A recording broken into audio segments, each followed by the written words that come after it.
वो ये है कि नबी पाक सल्लल्लाहु अलैहि वसल्लम ने ये भी बता दिया कि माँ का बड़ा हक है, और हुजूर ने ये भी बता दिया कि बीवी का भी हक है।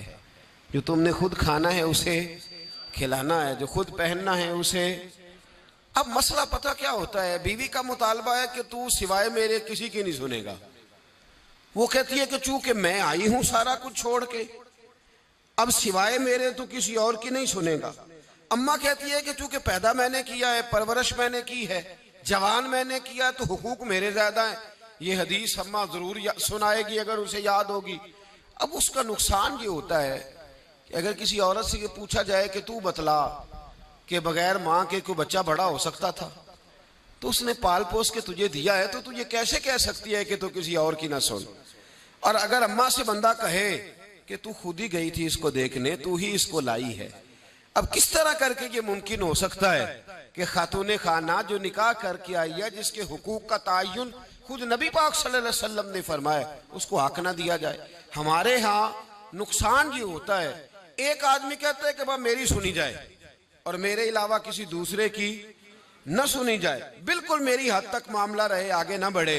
मेरे रसूल पाक सल्लल्लाहु ताला अलैहि वसल्लम की खिदमत आली मर्तबत में जब एक शख्स ने अर्ज की कि हुजूर मुझसे बड़ा गुनाह हो गया है, तो मैं क्या करूं, तो नबी पाक ने फरमाया जा जाके अपनी अम्मा की नौकरी कर।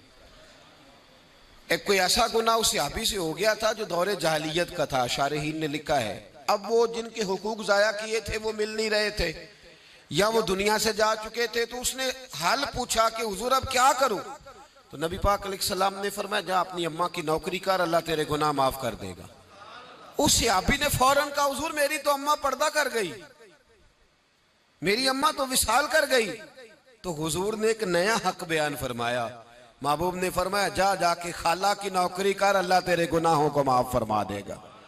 और फरमाया खाला भी मिसले माँ के होती है, खाला भी मिसल, तू जाके। तो हुजूर अलैहिस्सलाम ने तो खाला का हक बयान कर दिया, नबी पाक ने तो तायुन कर दिया कि तूने नौकरी करनी है। अब अगर बेगम साहिबा को एतराज हो कि तू खाला के घर क्या लेने गया था, तो उधर क्यों गया था, तो ये उसका एतराज इसलिए दुरुस्त नहीं है कि इस हक को रसूल पाक ने बयान फरमा दिया है, नबी पाक सल्लल्लाहु अलैहि वसल्लम ने इसका जिक्र फरमा दिया। मेरे रसूल पाक सैयद आलम सल्लल्लाहु अलैहि वसल्लम ने खुद इरशाद फरमाया, तिरमिज़ी शरीफ की हदीस है, नबी पाक के ना किसी चचा पर किसी ने एतराज किया। तो जो है मेरी बात पर, अब यहाँ वजाहत नहीं है कि वो मुसलमानों में से थे या गैर मुस्लिमों से थे, लेकिन किसी ने हुजूर के किसी चचा पर, हमारा पता क्या हाल है, चाचा तो बड़ा दुश्मन होता है ना, तो उस पर तो इतराज करे तो ठंड पड़ती है माज़अल्लाह। लोग कहते हैं फटाफट कर दो जुमले और कह दे, चाचा तो शरीक होता है, रोज अब्बा बताता है, अम्मा रोज तबसरा करती है कि बड़ा जालिम है। हुजूर के चचा पर किसी ने इतराज किया, ये तिरमिज़ी है, तो नबी पाक सल्लल्लाहु अलैहि वसल्लम ने फरमाया खबरदार, अगर किसी ने मेरे चचा के बारे में मुझे अजियत दी तो उसने मुझे अजियत दी। और फरमाया तुम्हें पता नहीं, चचा तो इस तरह होता है जिस तरह बाप होता है, इस तरह होता है जिस तरह। अब चचा के हक का तायुन किसने कर दिया, नबी पाक सल्लल्लाहु अलैहि वसल्लम ने। अब अगर कोई शख्स इस पर यह शिकवा करे कि ये तो एक और हक आ गया, तो किधर